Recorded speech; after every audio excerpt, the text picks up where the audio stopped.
Hello friends, நம்ம favourite சீரியலில் அடுத்து என்ன சுவாரஸ்யமாக நடக்குதுன்னு பார்க்குறீங்க. நம்ம எஸ்எஸ்கே இருந்துக்கிட்டு எங்கே போனாலும் இந்த கௌதமி இலக்கியாவும் விடவே போகிறதில்ல. அவங்க நான் நல்லா இருந்தாலும் சரி, அவங்க நல்லா இல்லைனாலும் சரி, இன்னமும் அவங்க நாசமாக போகணும்னு நினைக்கிறதெல்லாம் ஆளாக நினைக்கிறது யாரை பார்த்தீங்கன்னா இந்த எஸ்எஸ்கே.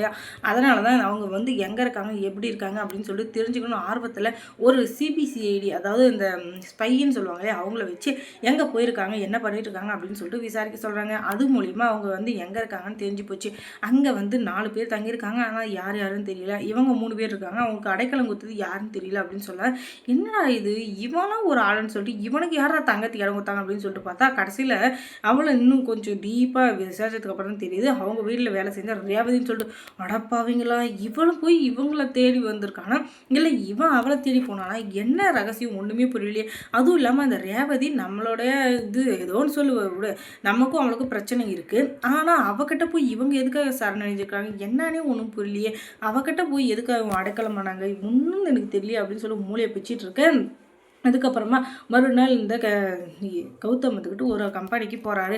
அங்கே போய் எப்படியாச்சும் நம்ம வேலைக்கு சேர்ந்து நம்ம குடும்பத்தை காப்பாற்றணும் இல்லையா, அதுக்காக அங்கே போனால் நேராக உட்காந்துட்ருக்கோம் அந்த எஸ்எஸ்கே. அதுக்கப்புறம், சார் நீங்கள் என் திறமையை நம்பி எனக்கு வேலை கொடுக்குறதுனா கொடுங்க, இந்த எஸ்எஸ்கே என்னை ஏமாற்றி என் சொத்து பற்றி எல்லாத்தையும் திருடிட்டான். அவனை மாதிரி திருட்டு தீவிரவாதி இருக்கிற இடத்துல எனக்கு எந்த அப்ஜெக்ஷனும் இல்லை. நீங்கள் என்னை வேலையை விட்டு போனாலும் நான் போயிடுவேன், என்னை வேலையில் வச்சுக்கிறனாலும் வைப்பேன். ஆனால் இவன் பேச்சு கேட்டுக்கிட்டு நீங்கள் எந்த முடிவும் எடுக்கக்கூடாது அப்படின்னு சொல்ல, சரி உங்கள் உழைப்பு மேலே எனக்கு நம்பிக்கை இருக்குது. நீங்கள் எத்தனை கம்பெனி உருவாக்கியிருக்கீங்க, எத்தனை பேருக்கு நல்லது பண்ணியிருக்கீங்க, எத்தனை இதில் உங்களுக்கு சக்ஸஸ்ஃபுல்லாக ஒரு இது வச்சுருக்காங்க, அதுவும் யங் பிஸ்னஸ் மேனன்ற அவார்டெல்லாம் வாங்கியிருக்கீங்க. அதனால் எனக்கு எந்த பிரச்சனையும் இல்லை, நீங்கள் பத்திரமா இந்த இடத்துல வேலை செய்யலாம் அப்படின்னு சொல்ல, அந்த எஸ்எஸ்கே வந்துக்கிட்டு வேணாம் சார், வேணவே வேணாம், இவனை நம்பி நீங்கள் வேலை கொடுத்தீங்கன்னு வச்சுக்கோங்களேன், கண்டிப்பாக உங்கள் கம்பெனியில் இருக்க பணம் சொத்து பற்றி எல்லாத்தையும் தூக்கி ஓடி போயிடுவான். ஏன்னா இவன் சொத்து பத்தாலும் ஏற்கனவே இழந்துட்டான் இல்லையா, அந்த வைராகியத்தில் இதெல்லாம் தூக்கிட்டு போய் நம்ம பெரிய பணக்காரன் எல்லாம் நம்ம நினச்சாலும் நினைப்பான், கம்பெனியை விற்றுட்டு போனாலும் போயிடுவான். அதனால் கொஞ்சம் யோசிச்சு பாருங்கன்னதும்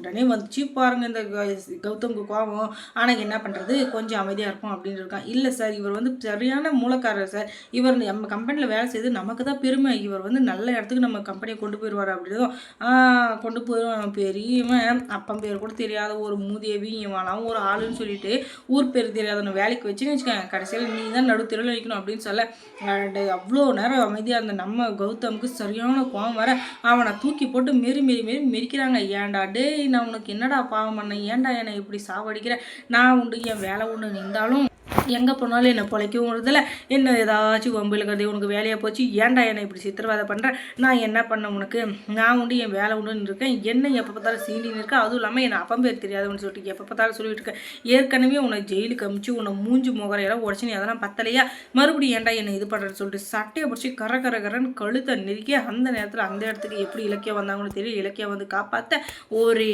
காமெடியாக இருக்குது. அது எப்படி தான் அந்த எஸ்எஸ்கே எங்கே இருந்தாலும் இந்த இலக்கியாவுக்கு தெரிஞ்சு தெரியல, வீட்டில் சோறு சட்டி அதெல்லாம் கழுவுற வேலை இருக்கா இல்லையான்னு தெரியல, எப்போ பார்த்தாலும் எங்கே சண்டை நடக்குது, எங்கே தீர்த்து வைக்கலாம், இதே வேலையை சுற்றுங்க.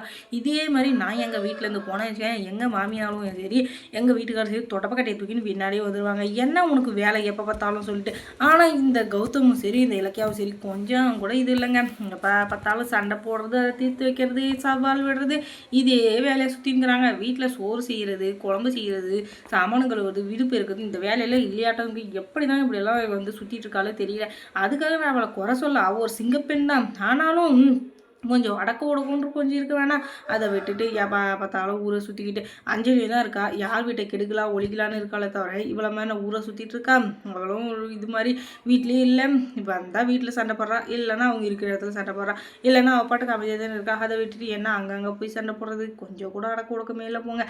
அதுவும் இல்லாமல் இந்த இலக்கியாவை நிறைய பேருக்கு இந்த சீரியலில் பிடிக்கவே இல்லை அப்படின்னு சொல்லிட்டு கமெண்ட்ஸ் எல்லாம் பார்க்குறேன். அது எல்லாருக்கும் ஒரு காமன் தான், ஆனாலும் அந்த இடத்துல நடிக்கிற அவங்களுக்கு தான் அந்த கஷ்டம் தெரியும். ஏன்னா எல்லாருமே நல்லவங்க அப்படின்னு சொல்லிட்டு சொல்ல முடியாது இல்லையா, நல்லா இருக்கிற எல்லாரும் நல்லவங்க, நல்லா இல்லாதவங்க நல்லா இல்லைன்னு சொல்ல முடியாது.